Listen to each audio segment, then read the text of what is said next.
Welcome to Business Success Tips, where you learn to make more money in less time and have a lot more fun. I'm the host, Paul Sanneman. I'm founder of Contractor Staffing Source, where we help contractors build great teams. I was my guest today, Lorne Sederoff from SearchKings. SearchKings looks like a giant company. Lorne, tell me about SearchKings. Hey, Paul. Well, we consider ourselves small and mighty, but we are a Canadian-based company. We Okay. are the highest tier of both Google and Microsoft partner programs. We have about 24 employees right now, and we've dragged everyone back into the office. So we are an in-office company that. I see the pandemic no longer is affecting you, right? Yeah, no, that lasted plenty of time up here in Canada. So we are past that and in office where the magic happens and the energy flows. Real hard to replicate that at home. That's true. That sounds good. So tell me a little about what SearchKings does and what your position in it is.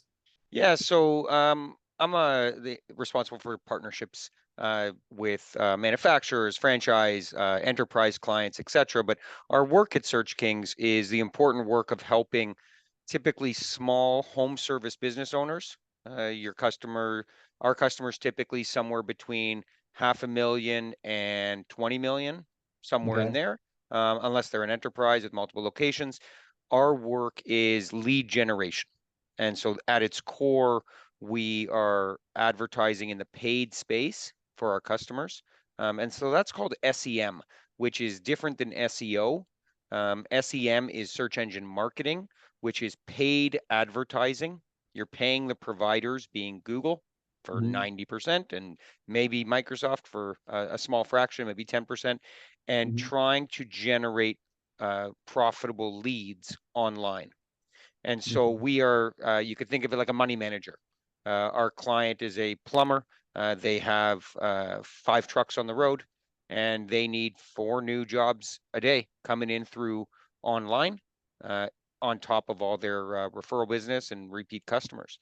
We will then manage their money inside the Google platforms, record all the calls, have a really clear understanding of where the money is going and how much you're paying for a real lead and for a book job, because not all leads are leads. As we know, anyone who's advertised knows you can ask a company for price per lead, and one company will tell you your price per lead is $18, and the next company will tell you your price per lead is $150. And what we do is we bring real transparency to what happened on the call so that I paid $50 for the leads, I got 20 of them, I spent $1,000, and this is how many of those leads were quality Now, and does how many quality leads are actually worth mean paying. to convert it to a job, or does it means it could be converted to a job? So I'll give you 2 categories of quality leads. And in our platform that we've built, actually since the introduction of AI, and we can talk at length about AI, but essentially every company is doing something to improve Right. their process. Yeah. Absolutely. What we've done is we've always recorded all calls. So we always knew the length of the call, what happened on the call, and we would spot check calls to figure out call handling challenges, etc. With the introduction of AI, we've built a platform called Call Intelligence that essentially every call that comes in is identified by its source. So it could be a Google call, it could be a Yelp call even, it could be a call from any other provider. And then we score the call based on revenue opportunity, which I'll get into. And then we summarize what happened on the call in basically a 3-point summary. It's sort of like What Fathom for phone calls, right? it's better than, well, we also use a product like Fathom. Those products are agnostic. They're not industry specific. Right. We are industry specific. We're a home service lead gen shop.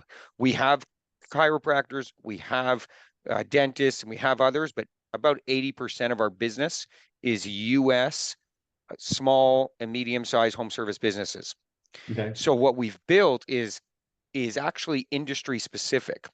So if you're a plumber, what we're looking for on your calls is different than if you're a plumber, HVAC, and electrical company, Okay. or you're a pest control company. So the neat thing is think industry specific. And now the call comes in And we're going to start with a summary of the call in 3 points. First one, what was the customer calling about? This identifies the revenue opportunity of the lead. We could talk any industry. Yeah, like, do they want to just, change out their toilet to replumb their house, right? I mean, it's way different. Yes, if they're digging, if they need someone to come in because they have multiple drains that are clogged in their home, that's a high Right, ticket item, as opposed to I need to change my faucet. right, Okay. And so we identify the revenue opportunity based on A, what is the customer calling about? So what's the problem? B, how was it handled by the CSR as far as pricing, availability, confirming location, things that are going to qualify the customer. right, Okay. And then the third point is, was it booked or not? And then we have essentially a very clear picture of what the lead value is. Okay. And then what we have to decide, and this is custom to each customer, is what do you want with that information? We have a dashboard for you to go and check all your booked 5-star. We call it, we actually have a rating system, Paul. So it's 1 to 5 stars. okay, And a 5-star lead is perfect. It's booked because customer needed you, you're available, book job. But then we get into this 4-star lead, and you talk about, Paul, making more money so you can enjoy yourself. right. That exact same mantra is our 4 stars, because our 4-star leads are customer called for what you offer. So good revenue opportunity. But, and here's where the but comes in. It was either a pricing objection. It was either maybe they have to call back, get their wife's permission.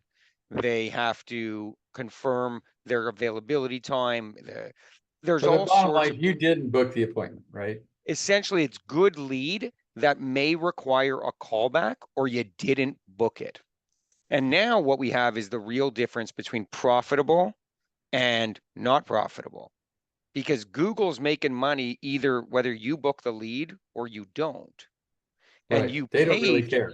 no, you paid your $100 either way for that lead. Let's say a lead Right, costs $100. right, So what we've built is essentially a trigger to say, if it's a good lead, 4-star, that didn't book, maybe pricing objection, we're going to alert the primary stakeholder, whoever that is, that they tell us it is, the office manager, the owner, right. the GM, in real time. Here's a lead that was good but didn't book.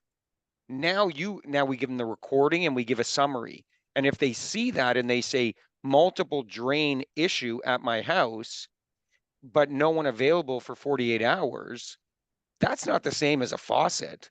No. Maybe the key stakeholder, what we do is we send them the lead and say, hey, call this customer.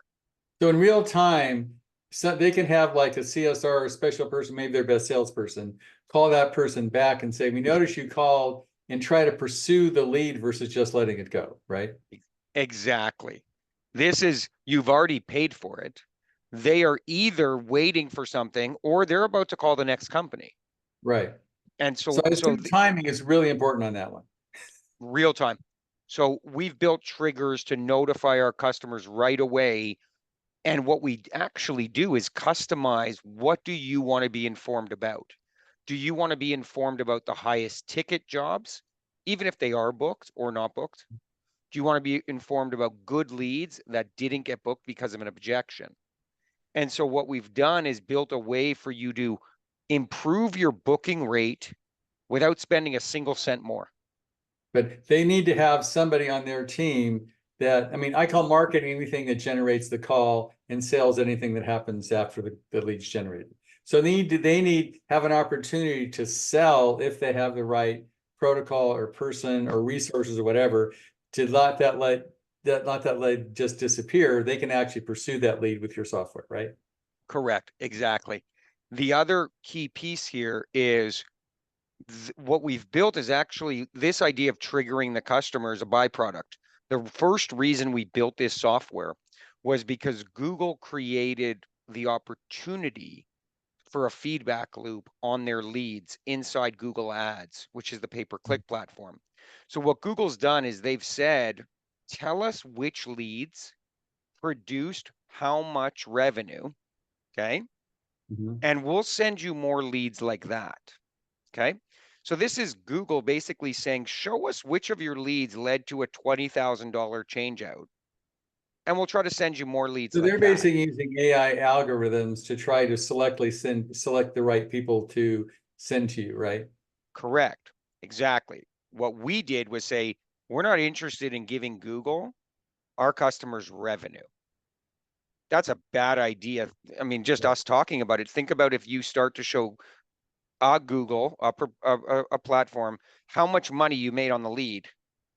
You can imagine what they're going to do with your lead They're price. going to up your pricing. I guarantee it's going to cost you money.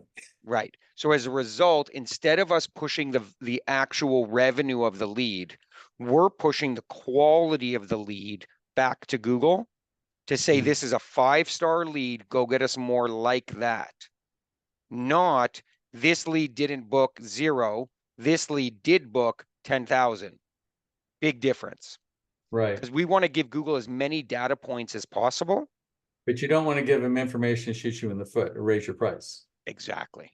This is Mm. the benefit of working with SearchKings, because we are home service lead gen focused. That is all we do.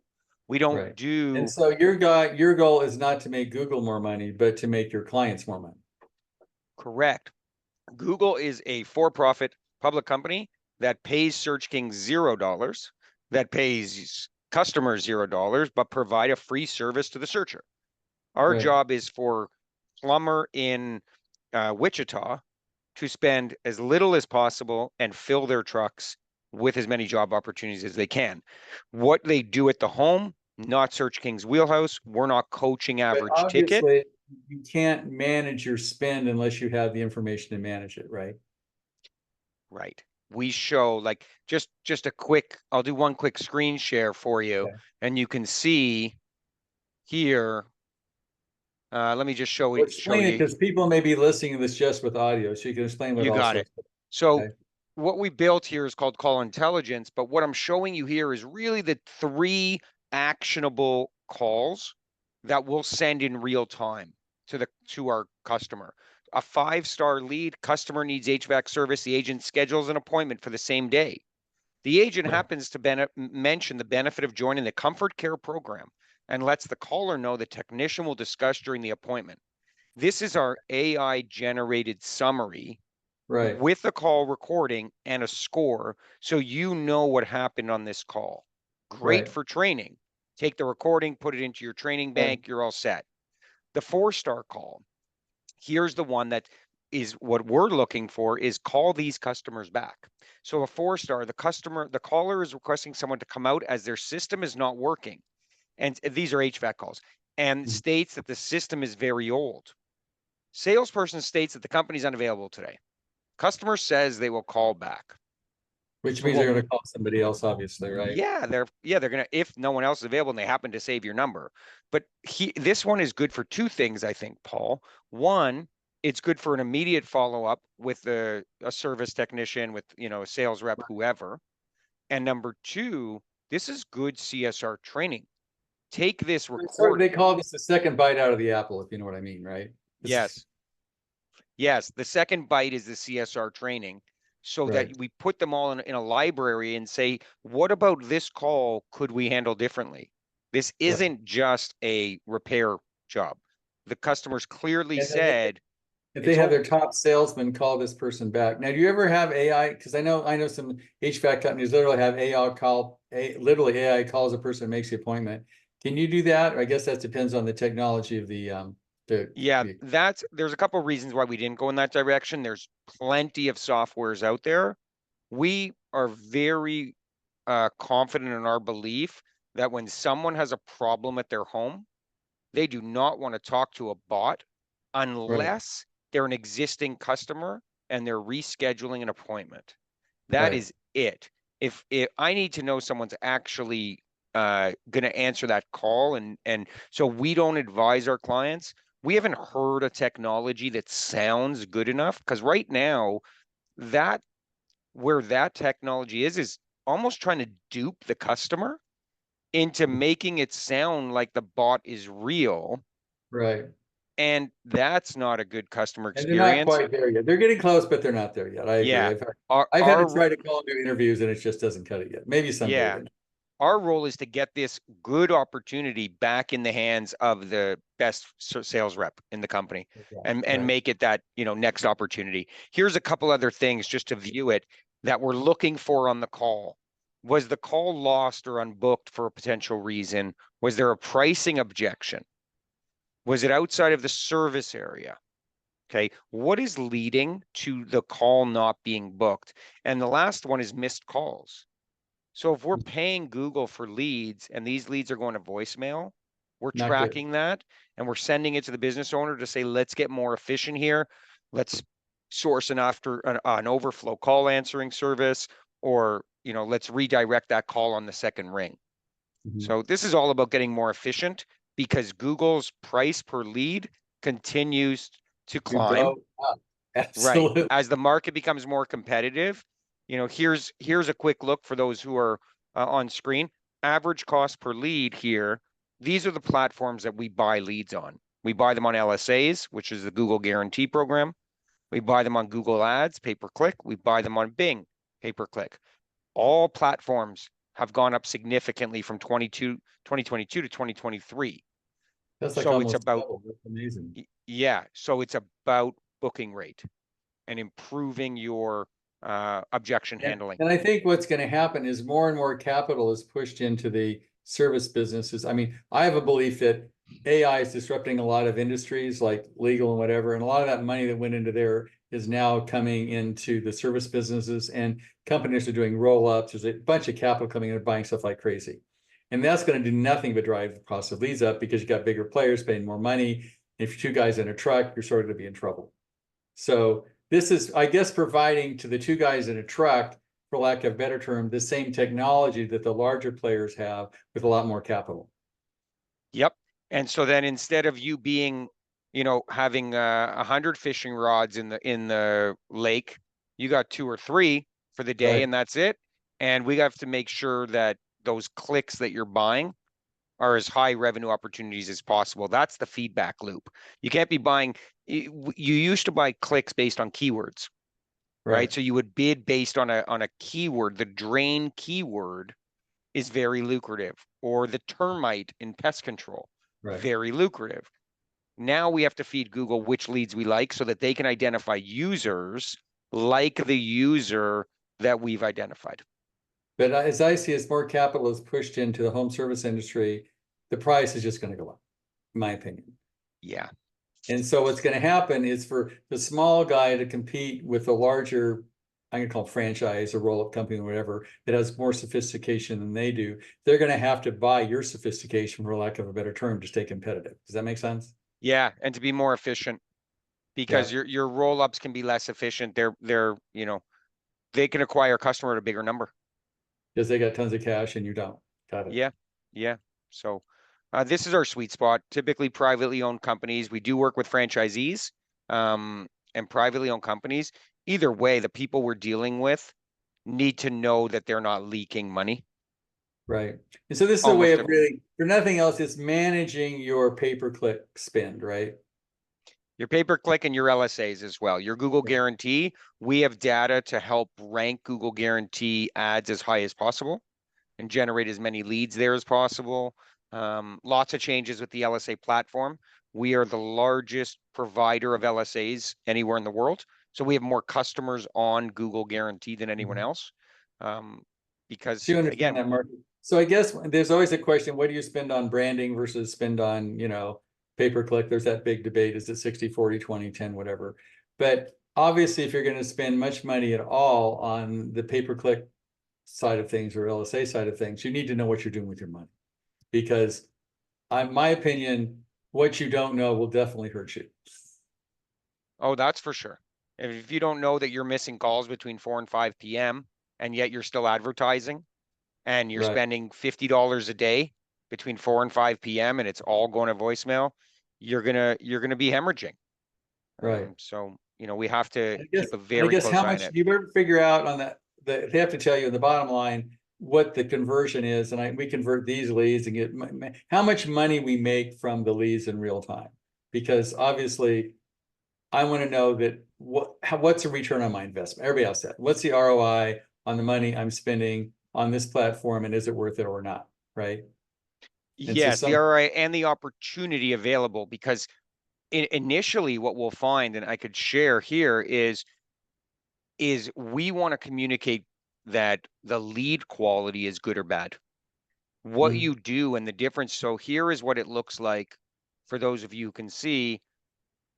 What I'm showing here is anonymized data, but this is leads coming in, okay, through a variety of platforms. So we're actually scoring calls through various platforms here, as you can see, okay? Right. And what we're trying to figure out is what's the quality of the leads coming in from each one. And I would say clearly, unless you have your technology, they're just going to be guessing, unfortunately. The closest you can come without our tech is a different tracking number for each source of marketing. So direct mail, think about anywhere you show your phone number, you could show a different number at each place. Right. What that will give you, and most customers that call us that are sophisticated say, okay, this is what I currently do. I have a tracking number for each different marketing strategy. Great. But now you still have to figure out what was the opportunity of the calls. Well, how are you going to do that? It's sort of like lost opportunity cost is really hard to figure without this technology. Yeah. Yep. And so here's an example. So this is I've anonymized it, but it's recent. It's today's and yesterday's data. Customer requests drain pipe unclogging estimate. Okay. Appointment scheduled for tomorrow, 10 to 2. Perfect. Next call. Appointment booked for kitchen sink leak repair at this address. Contact details provided. Okay. However, there's an example of plumbing service requested because tree branches clogged the main drain. Okay, good. Not good, but good opportunity. Appointment pending budget plumbing's resolution. So there's something in the works here where this person needs to call them back. Well, what are we going to do with this lead? Are we going to let them stay as a free agent, or are we going to essentially obviously in sales, you want to stay in control. And this puts you back in control versus leaving it up to the client, right? Yeah. Here, plumbing service requested for a clogged toilet. Appointment not confirmed due to full schedule. Contact details and address provided. If you're slammed, you might allow it to go. What we say is, we're going to send this to you in real time, and then you can make a decision, senior stakeholder. Then you can get one of your guys to make an extra stop or something, right? You can do that. Exactly. Okay, cool. So this is what our platform looks like. It allows us to score calls from any marketing source. I can tell you on the West Coast, Yelp is viable in many ways for many customers. So we score all the Yelp calls to figure out what's your opportunity on Yelp. Okay. So you're a digital marketing company, but you're in the sense you take the budget, whatever budget they've got, and have given the biggest bang for their buck, right? That's the goal.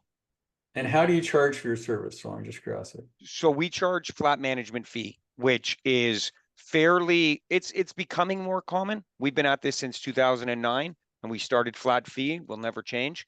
It's the most transparent way to do this. So you think of a money manager, reaching into your pocket at a percent. Right. And in digital marketing, there's industry standard is somewhere between 10 and 30% that you're going to take as a management fee. We charge a flat fee, ranging, most of our customers are paying somewhere in the $500 to $1,000 range, depending on their budget. Okay, $500 to $1,000. And we manage up to, think about that on $25,000 spend. And we manage their money based on the job required, not based on how much they're spending. Because the entire goal, spend less, make more. Right. Well, so if that's the goal, we do recruiting the same way. We charge a monthly fee versus a percentage of it because it's just a way better value for the client, for sure.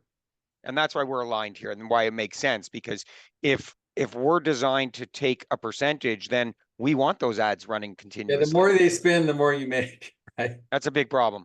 Right. And I have the same problem with that normal headhunting model. Like, I'm going to try to send you as many people who make as much money as I can, where I'm on a monthly fee, I'm on your side. same kind, you're part of the company, you're on their side.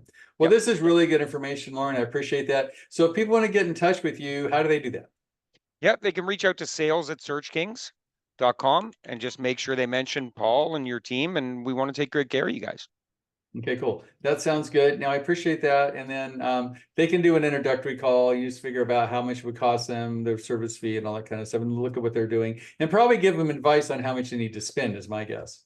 Yeah, so because we're home service focused, we have industry insights by category, by geo-targeting to know where they need to be in order to get in the game. Think of it like poker, right? Mhm. You're not going to walk into a 2040 poker stakes game with only $60 in your pocket and All hope right. one of your first three hands are good, right? Right now. That doesn't make any sense. So this is our introduction is usually an audit or just an open conversation around budget.